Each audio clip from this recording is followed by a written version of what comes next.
Onze hemelse God, U wat onze Vader is, U wat die mens ken, U wat ook hier is. Want daar staan geskrywe, 2 en 3 in my naam vergader, daar is ek in hulle midde. Daarom loof ons U Vader, dat U wat die alomteenwoordige God en almagtige God is, ook hier is vandag saam met ons. Want U ken ons en U weet, ons soek na U. Ons vra na U, die lewende brood. Die brood van die lewe, want die woord het lewend geword en onder ons kom woon. Daarom loof ons U vir U liefde, vir U seëning, vir U teenwoordigheid, vir U genade, vir elke ding wat ons onverdiend uit U Vaderhand ontvang. Want ons weet, ons is die skape van U weide. Ons dank U ook vir die woord, soos wat die reën daar buite val, Vader, dat die woord ook gesaai sal word, dat die woord ook sal uitgaan, dat die woord ook sal saad dra, en dat die woord wat ons weet, die enigste een is wat kan laat groei. Dank ons U daarvoor vir alles, in die naam van Jesus van Nazareth, die Nazareëner. Amen. Ja? Nog 'n bietjie draai. Ja, oké, kom ons tune. Hoor julle my nou? Sal ons sê, testing. Ek kom ons kyk om net daar. Ek sê daar. Julle nou beter? Nee, dis swakker. Aan die ander kant. OK. Julle my nou beter? Ja, daar sien ek. Alright. Ons het so 'n bietjie navraag gekry oor hierdie talit wat ek dra. Dis 'n Afrikaanse woord, is dis die Joodse gebedsdoek. Baie interessante ding, want God het dit vir die Israeliete gegee. En ek gaan vir julle sê, hy het dit spesifiek vir Moses gesê, en vir hom gesê, julle moet dit dra. Nou daar's 'n spesifieke rede daarvoor, want al die seuns, as hulle 13 is, kry hulle so doek. Dan word dit vir hulle gegee. Nou hierdie doek het baie groot betekenis. Onthou die Israeliete deur die woestyn getrek vir 40 jaar. So hulle het 'n nomadiese bestaan gevoer. Weet, elke dag tent opgeslaan, elke dag tent. Dis waaroor die doek ook gaan. Dis sy tent, dis sy gebedsdoek, sy gebedstent, om dit so te stel. So nou as jy 13 is en jy's 'n seun, dan kry jy hom. Nou, ek gaan gou vir julle lees in Numeri 15, wat die Here spesifiek daar vir Moses gesê het. En die Here het met Moses gespreek en gesê, spreek met die kinders van Israel en sê en hulle moet vir hulle klossies maak aan die hoeke van hulle klere. Hy het spesifieke klossies. Ek gaan julle nou dit ook verduidelik. Hulle moet die hoeke van hulle klere in hulle geslagte en aan die hoekklossies 'n draad van persstof vasbind. Elke geslag, onthou daar's 12 stamme, elkeen het sy eie storie. En dit sal hulle as klossies dien. As julle dit sien, moet julle aan al die gebooie van die Here dink. Nou die Here het ons 10 gebooie gegee.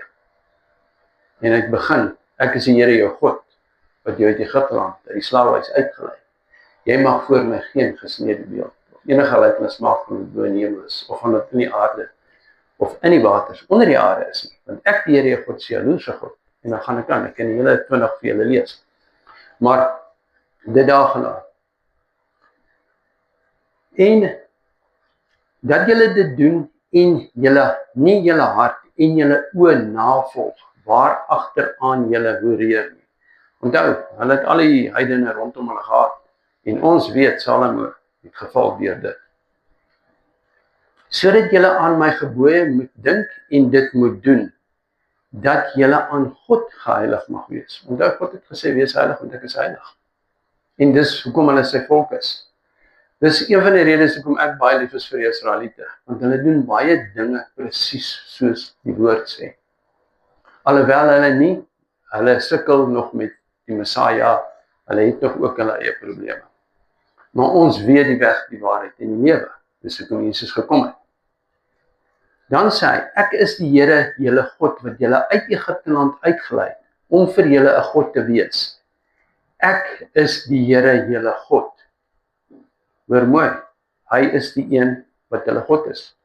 Hulle verstaan dit nie altyd mooi nie. Ek meen, hulle aanvaar God, Jehovah, en dit, julle sal my baie keer hoor, ek gaan baie keer verwys na die spesifieke Hebreëse teksvers.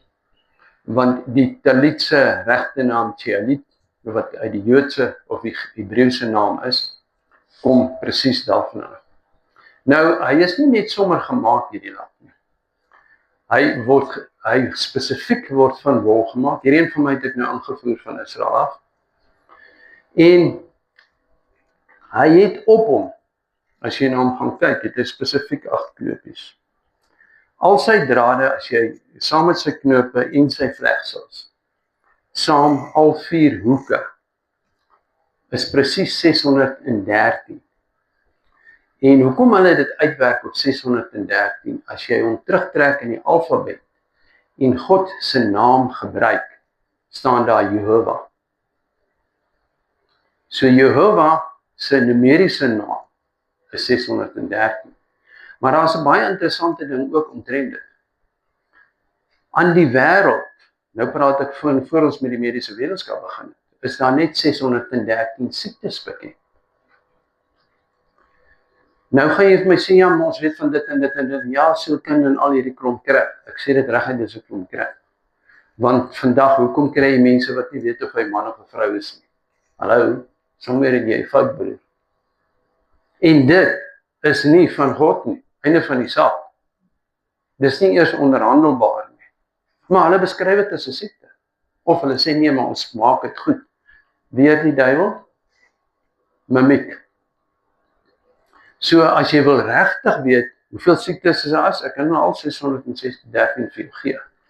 Maar dis hoe God werk. Nou kom ons terug. Ons weet van die vrou wat in bloedvloeiing gely het en sy het gesê sy wil aan Jesus se garment dra. Ons gaan terug. Ons kom gou terug na die rabbies toe. Jesus was 'n rabbi. Hulle het hulle spesifieke talits gedra. Want die talit word volgens weer eens soos ek die stamme uitgedeel en daar volgens werke. So sy het gesê as ek net aan sy talit kan raak, sal ek gesond word. God se name, al 4, Here is my herder, is op elke hoek geskrywe. Nou as jy wat 'n seentjie is en jy's gebore, en hier sê ek, het die Here nogal 'n romantiese streek in. En wat ek bedoel by dit is, as jy nou trou, want kyk, onthou as jy kerk toe gaan, vat jy jou talit sinagoge toe, en baie van hulle trek hom oor die kop, en dis hoe hulle bid. Maar onthou, hulle het nie altyd die sinagoge gehad nie, so hulle het in die veld gebid. Dawid, herder, sy talit saamgevat, het in die veld gebid. Nou kom ons by die troudatum, en nou trou jy. Nou vat hulle hom en sit hulle hom ook oor die bruid, saam, want hulle is nou saam in een huis. En so trou hulle. Want vrou en die man sal hulle ouerhuis verlaat en hulle sal een word. Baie mooi simbool. Ek hou daarvan. Dus om te sê, die Here het nogal 'n mooi romantiese streek rondom daai ene. Die interessante gedeelte ook verder. Hierdie man het nou sy lewe gelewe en hy gaan dood. Hy word begrawe met die talit. Hy word toegemaak en sy talit word na hom gesin. Ek weet nie of julle al gesien het van die IDF soldate ook, wat Amerikaners ook doen, sit die vlag op met sy hele storie, maar binne in die kus lê daai man met sy talit. So dit is 'n baie, sal ek sê, tradisionele ding wat hulle gebruik. En hy word gedra op jou aandgebruike. As ek praat van die aandgebruike, hulle bid elke aand. Huisbid, hulle word hom gedra. As jy die Torah lees, toe Jesus ook die Torah gelees het, dan praat ek van in die sinagoge, dan moet jy hom dra. Dan mag jy nie sonder hom daar wees nie. Dis wet. Dis waarop dit neerkom. En soos ek vroeër genoem het, is die rabbies en die mense wat dit doen. Daar is nog 'n kleiner tipe talit van hulle, maar hulle gebruik dit nie baie nie. Maar wat hy voorstel, dit is heiligheid en gehoorsaamheid. En wat jy praat jy uit die woord uit. Met ander woorde, dis nie een of ander komiek nie. Ons lees die woord. Dit gaan volgens die woord. Maar dieselfde ding kom daarop neer. Jy vergewe mense. Jy dra hom daar. Want ons lees in 1 Johannes 1, wat van die begin af wat ons gehoor het en wat ons met ons oog gesien het, wat ons aanskou het en met ons hande getas het aangaande die woord van die lewe. Die lewe is aan ons geopenbaar en ons het dit gesien en ons getuig en verkondig aan julle die ewige lewe wat die Vader aan ons geopenbaar het. Nou wat bedoel ek by dit? Hierdie is 'n spesifieke doel van God se teenwoordigheid waar hulle dan in die sinagoge gepreek het. En dis die rede hoekom ek kom dra. Toe ek 13 tot bekering gekom het, soos ek baie al gesê het, is I've been on the dark side. Het Satan geken in al sy glorie. Toe God vir my in die agterkop klap en sê, skrik wakker boet. Eerste ding wat ek geleer het by God is die vrees van God. Jy ken die woord, jy ken alles. En die duiwel het dit vir jou geleer. Jy het dit nie geleer uit die woord uit nie. Alhoewel ek 'n Bybel gehad en in 'n kerk toe gegaan het en alles, maar ons hoofouderlingse vrou was die hoofheks in die kerk. So, dit tot bekering kom, en die Here vir my sê, hier is jou storie. En dit was vir my altyd interessant, ek het dit eers jare later besef, hoekom het dit met my gebeur toe ek 13 was. Hierdie was een van die voorbeelde wat God my gegee het en gesê, okay, wag 'n bietjie. Jy moet dit talie dra. Sê ek my Here, ek ken hom nie. Sy nie net mantel. Sê ek hom nou moet kom toe sê vir my nie, Elia en al die ander ouens het mantels gedra. Ons kan teruggaan in die Bybel, jy kan gaan lees. En elke keer verwys hy die mantel na die talie toe.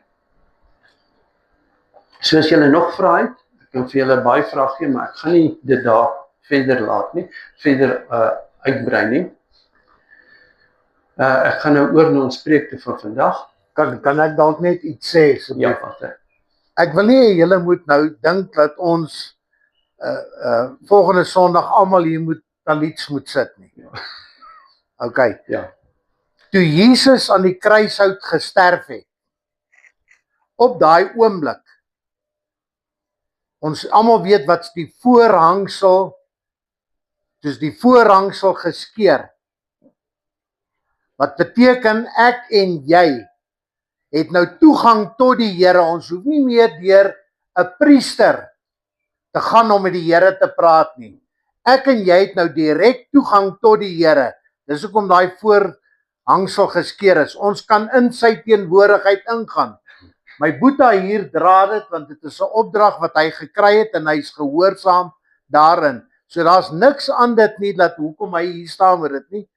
Dis alles is Bybels. Okay.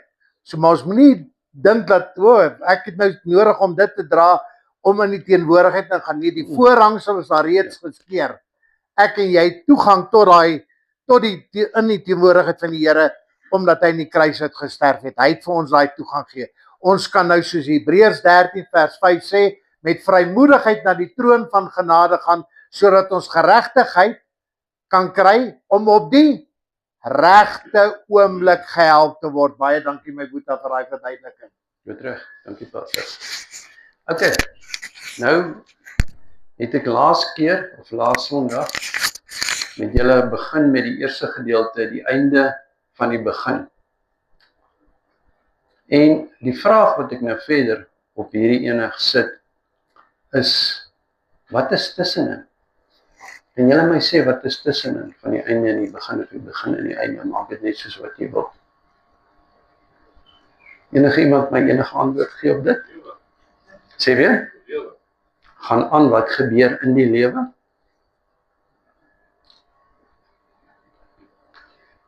Ons lewe in 'n tydsperk. Ons weet nie wanneer ons gebore is nie, ons weet dit eers nadat ons gebore is, maar ons weet ook nie wanneer ons doodgaan nie, want daai punt is die geheimenisse van God. En ons lesing vandag is uit Prediker 3. En hy begin daar, elke ding het sy tyd soos God dit bepaal. Alles het sy bepaalde uur en vir elke saak onder die hemel is daar 'n tyd. Interessant, ek het ook gepraat van ons seisoene in ons lewe, soos wat ons aangaan. 'n Tyd om gebore te word en 'n tyd om te sterwe. 'n Tyd om te plant en 'n tyd om uit te roei wat geplant is. 'n Tyd om dood te maak en 'n tyd om gesond te maak. 'n Tyd om af te breek en 'n tyd om te bou. Dan gaan ek na vers 11 toe. Alles het hy mooi gemaak op sy tyd.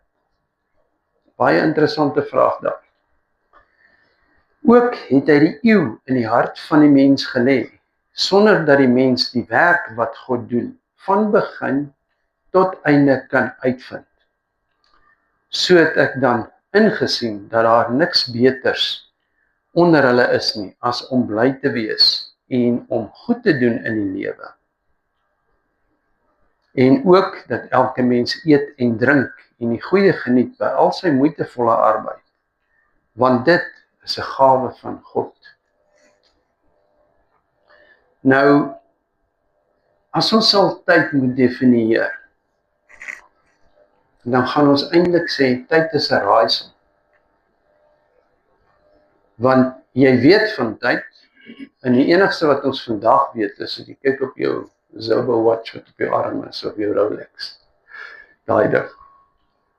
Maar by God bestaan tyd nie, want hy sê ek is, ek was en ek kom. Met ander woorde, daar's geen tydsperk. Hy sê ook, daar staan geskrywe, 'n dag is soos 1000 jaar en 1000 jaar is soos 'n dag. So, wanneer weet ons wanneer is tyd en wat werk ons? En die interessante gedeelte, as jy regtig gaan tyd vat, en jy wil dit nou definieer, dan kom jy by 'n paar punte uit, en ek gaan net 3 van hulle vandag vir julle noem. Tyd is soewerein. Dis baie interessant, hy is soewerein, want God is ook soewerein. Dan begin tyd ons eintlik leer van God. Want dis 'n soewereine ding, want hoe werk jy? God is soewerein, en wat maak jy met dit? Dit is 'n woord wat vir ons eintlik troos gee. Hoekom sê ek dit? Wanneer jy in 'n seisoen is, as dit die seisoen van huil is, dan huil jy. As dit die seisoen van vreugde is, het jy vreugde. As dit 'n seisoen van vreugde is, dan is jy baie bly. Maar ons ken ook die seisoene wat dit nie so goed gaan nie. En hierso kom ons baie by Prediker 7 uit, wat dan vir ons sê, in die dag van voorspoed, wees bly, maar in die dag van teenspoed, dink ook, God het hierdie een, sowel as die ander gemaak. Want ons weet, ons is al deur 'n paar dinge in die lewe. Dinge loop nie maklik nie. En dan moet ons weet, Prediker sê vir ons duidelik daar, hierdie dag en daardie dag het God gemaak. Dis in sy hande. En ons moet saam met dit gaan, want ons is die klei. Nou, die ding wat ons daaruit moet leer, die les, dis daai geestelike volwassenheid. Nou kom ek by elkeen van julle en vra, hoe goed ken jy God? Waar staan jy nou in hierdie tyd van jou lewe met God? Sou jy hier uitry in die bus trap jou? Sal jy sê, reg Here, ek is reg vir jou. Of Vader, ek moet hier 'n paar planne maak. I need to move some things. Ek moet rondskuif. Want dis soos ek baie sê is, jy gaan vlekkies kry. Jy moet nou net seker maak dat dit nie Kentucky se vlekkies is nie. Want dit gaan jou nie laat vlieg nie. So maak seker dat jy op die regte plek is. Want in hierdie seisoen, of jy nou ly, en of jy nie ly nie, of jy nou voorspoed het, en watter seisoen jy is, hierdie seisoen waarin God jou sit, hoekom sit hy jou in daai seisoen? Het jy al vir jouself daai vraag gevra? God is besig om jou wysheid te leer. Dis die antwoord daarop. Ware wysheid. Dis die vermoë om daai seisoen wat jy in is, vas te hou. En te sê, dankie Here, ek weet jy is in beheer. Want dis my geloof. As jy God ken, het jy nie probleem nie. Dis jou geloof, jy glo in God. En jy weet, dat jy weet, dat jy weet, jy staps 'n pad met God. Vra maar vir Job. Toe die versoeking kom, en al sy vriende, en almal vir hom sê, nee man, jy is op die verkeerde pad, kry rigting. En net vir hulle gesê, choose one. Ek ken God. Ek weet dis nie hy nie, maar ek weet wat hy doen. So staan vas in jou geloof. Die vraag is weer eens, hoe goed ken jy God, dat jy kan sê, Here, ek ken U, ek stap met U, ek weet U ken dit. Dan kom ons by die tweede ding, 'n ander ding van tyd. Tyd is doelgerig. Hoekom is hy doelgerig? Hy het 'n beginpunt en hy het 'n uitpunt. Seisoen. Ons weet daar's 4 seisoene in die jaar. Ons weet daar's somer, daar's winter. Ons weet hy kom, ons weet hy gaan.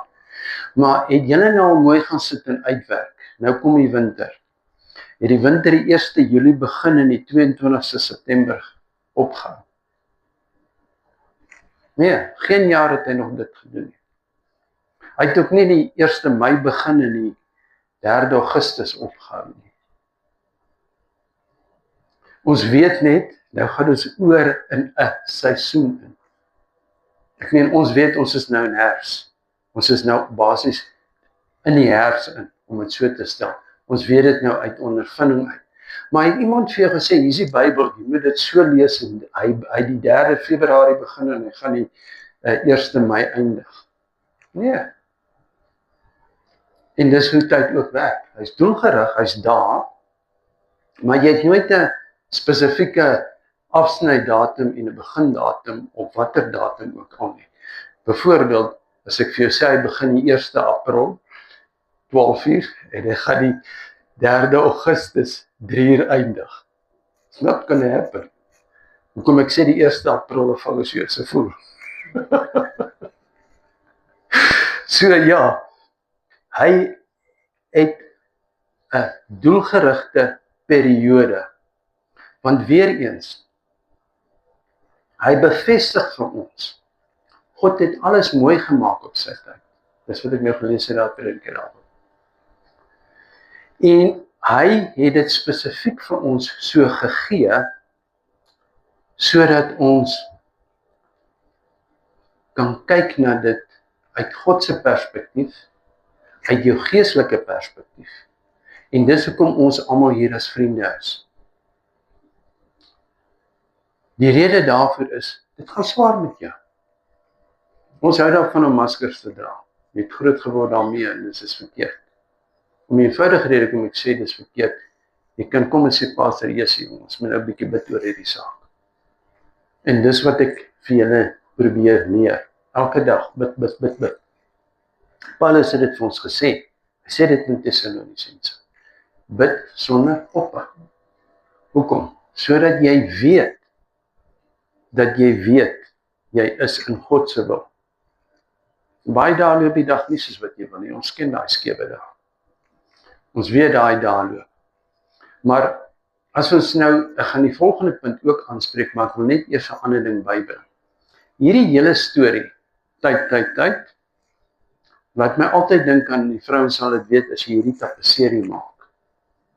Nou het jy hierdie punt en jy daai punt, en jy moet alles bymekaar bring, om 'n volmaakte prentjie te kry. Jy moet daai hele gesig sien.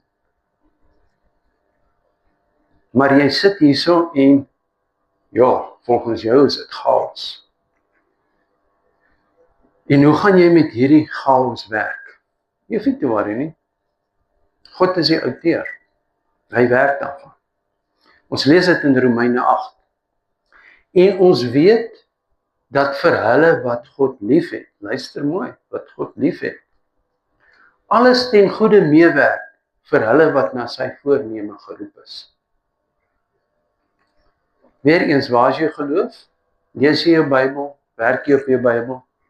Bid jy? Maar die oomblik as jy dit doen, gaan God jou antwoorde gee. En jy gaan presies weet, ek is op die regte plek. Want weereens, God is die vakman. En ons ouens wat vakmanne is, weet, as jy 'n ding bou, wat jy swys, wat jy aan mekaar sit, wat jy buig, wat jy doen. Jy sien 'n produk. Dieselfde met daai ding van die man wat sê, ja, ek is hierdie beeldhouer, en ek gee my 'n stuk graniet, en ek sal uit daai graniet uit vir jou dit doen. Hy het klaar die eindproduk gesien, en dis hoe God ons sien. Hy het klaar die eindproduk gesien, hy weet wat hy met jou gaan maak. Jy dink op die oomblik dis chaos, en soos ek nou nog verwys het na die tapisserie ook, dieselfde ding. Die einde van die dag weet God presies wat hy met jou doen. Dan my derde punt. Tyd is 'n gawe. En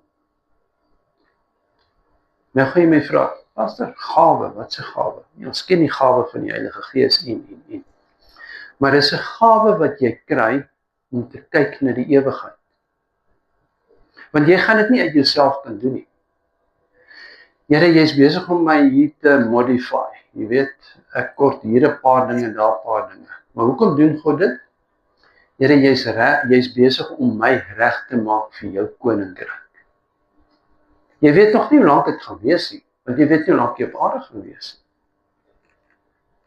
Maar jy kan klaar, ek wil amper sê, 'n profesie oor jou eie lewe sien.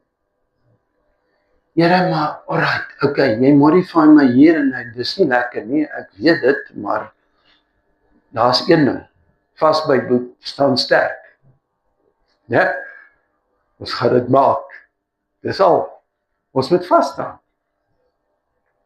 Want hy sê dit in vers 11. Hy het ook 'n besef van ewigheid in die mens se hart gelê. Maar die mens kan nie voor tot agter begryp wat God doen nie. Hierdie versie is baie belangrik, want God het dit vir ons gegee. Ons moet net besef dat hy die bewustheid van die ewigheid in ons hart geplaas het. Ek het laas gepraat van, hy het sy gees in ons geplaas. Sy gees het hier. Hierdie gees roep tot God. Of jy daarvan hou en of jy nie daarvan hou nie. Hy roep tot God, totdat jy vrede met God het. Met ander woorde, wat ek nou nog gesê het is, maak seker dat jou saak met God reg is. Want die oomblik as jou saak reg is, dan lê dit hier. En dan weet jy, God is my Vader. Want hy het die ewigheid in ons geplaas. Jy moet net besluit, en dis jou besluit.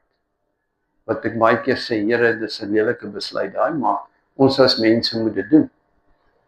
Hy het die ewigheid in jou geplaas. Jy moet net besluit, waar wil jy daai ewigheid gaan deurbring?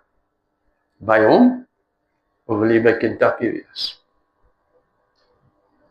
Want jy sien in 1 Korintiërs 13 sê hy vir ons, want nou sien ons in 'n spieël in 'n raaisel, maar eendag van aangesig tot aangesig. Nou ken ek ten dele, presies, jy's in daai proses, maar jy weet net sekere dinge. Maar eendag sal ek ten volle ken, net soos ek ten volle geken is. Baie belangrik, net soos ek ten volle geken is. God ken jou. Jy dink jy ken God. Hy konna. Want ons as mense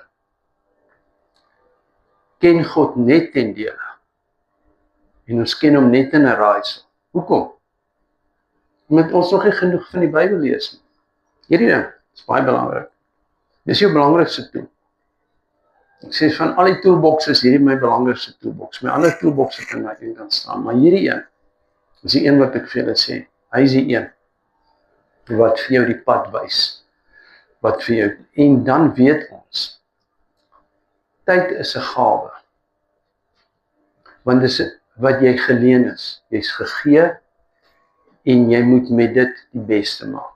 Soos julle wat hier is, julle die tyd uitgekoop om by God te hoor, wat wil hy vir jou sê. As jy dit nie doen nie, verloor jy. So, ons moet dan kyk na wat ons kan doen met dit, want dit is 'n praktiese ding. Dit is dood eenvoudige tyd is 'n praktiese ding. Die ouens wat in 'n fabrieke gewerk het, weet, hy moet aan sy manager gaan staan en elke dag vir hom sê, ek het soveel dit en dit gedoen en ek het dit gedoen en dis die produksie wat ek gestoot het en dis wat ek gedoen het en ek soek nog oortyd ook, want ek het nog nie deur my werk gekom nie en ek wil dit ook nog doen. Presies wat Paulus sê, koop die tyd uit. Dis dieselfde wat ons hier doen.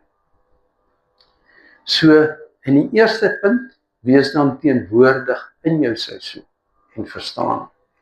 Die tweede punt, vertrou God se tydsberekening bo jou eie. Want elke een van ons kom nie altyd by daai punt uit nie. Ons vertrou God nie, nee Here, ek is bietjie haastig. Ek weet, ek is daarso. Ek praat met Donnie baie keer oor goed, dan sê ek my pastor stop 'n bietjie. Jy's nou by bladsy 75 en ek werk nog op bladsy 3. Sê ek hom, okay, sorry. Kom ons rewind. En dit is so, ons is haastig, ons wil deur die ding gaan. So ons tydberekening is die groot ding. En dan die derde punt wat dan die hele ding saamvat. Belê jou tyd in die ewige waarde. Ons kry daai ding, kom by die huis, het nou reg niks om te doen en ja, right, wat gaan ek doen? Gaan TV kyk. Alright, die bike is uitgesort, die kar is uitgesort, die vrou is uitgesorteer. Gaan ons TV kyk. Vir daai. Maar het jy al ooit daaraan gedink, kom ons blaai gou 'n bietjie deur die Bybel en lees 'n paar verse. Nee, dis te veel moeite, jy weet. Is eintlik verkeerd, koop die tyd uit. Want die tyd, en dis die belangrike ding, tyd wat aan ewige doeleindes bestee word nooit gemors nie. Hy wat dwaas is, gee sy tyd weg aan dinge wat hy nie kan behou nie. Luister mooi. Maar hy wat tyd wen in die woord, kan nooit verloor nie. Dis 'n ou spreekwoord daar. So ons weet, God is die God van seisoene. Want ons lees die laaste vers in Galasiërs.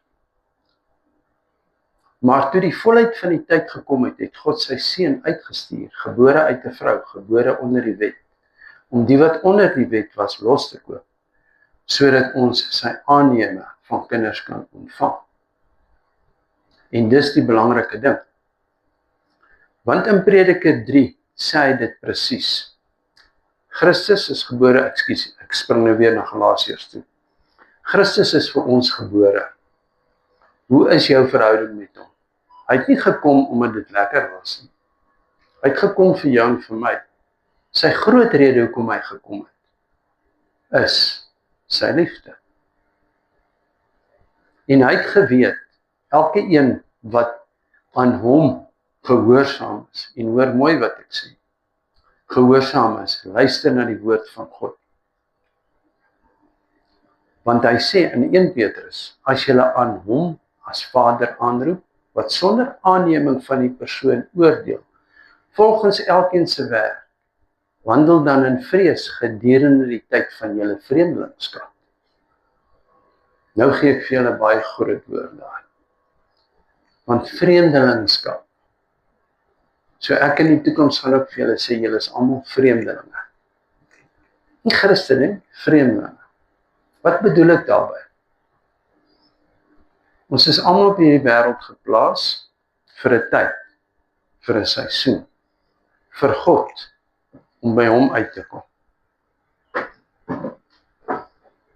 Maar hierdie tyd wat jy hier spandeer, is presies soos die Israeliete deur die woestyn getrek het. Jy is vreemdeling. Jy ken die wêreld, maar jy is nie van die wêreld. So as jy nie van die wêreld is nie, is jy van God. as jy God ken en jy verhouding met hom het, want Jesus het vir ons gekom. So het jy hom aangeneem. Dis jou eerste besluit wat ek wil amper sê wat jy vandag moet maak. Moet seker weet, Here, ek ken jou, jy ken my. Ek het laas gepraat oor die boek van die lewe. Is jou naam in die boek van die lewe, weet jy dit? Ja. As jy doodseker, jy het nie 'n probleem as jy daarby gaan kom nie. Want dan gaan jy dalk die verkeerde vlekkies skryf wat jy nie gedink het jy gaan kry nie. En dit is waar die verskil inkom. Ons is hier as vreemdelinge. En watter seisoen jy ook al vandag is, of dit is seisoen van vreugde, vir gebrek, oorvloed, of verwarring, chaos, jy weet dit. Maar jou groot ding is, vra die Here om dit te doen, om dit reg te maak. Hy het die Israeliete uit Egipte uitgehaal. Nie net omdat hulle sy volk is nie. Hy het hulle uit daai seisoen uitgehaal. Ons kerk, engage. Ons klim uit daai hokkie uit. Want God haal ons daar uit. Jy self het nie die krag om dit te doen. Jy kan dit nie doen nie. Ons dink altyd ons is sterk, Superman. En dan kry jy net 'n bietjie kryptonite, dan is dit verby met jou. So, dan moet jy weet. En dit is waarop dit neerkom. Maak jou saak reg. En sodat jy, soos ek hom ook noem, want as ons gaan na God se name toe, daar's 950 plus van hom. En ek kan hulle hele lys vir jou gee.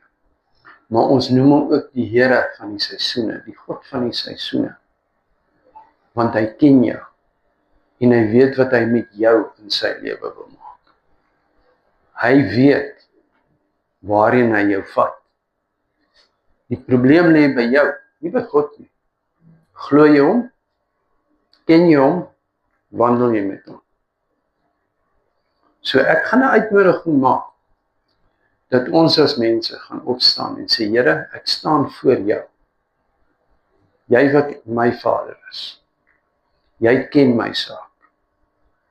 En ek wil hê, jy moet dit wat verkeerd is in my lewe regmaak. Dis al. So kan ons almal gou opstaan. Ons hemelse God en almagtige Vader, Here, U wat ons ken. U wat ons elkeen gemaak het. U wat ons elkeen se naam in die palmand geskryf het. Ons kom vanmôre na U toe. Deur die bloed van Jesus wat ons reinig van alle sondes. Want daar staan geskrywe, hy wat na my toe kom, sal ek nooit uitwerk nie. Daarom weet ons Vader, U weet wat in elkeen van ons se lewe is.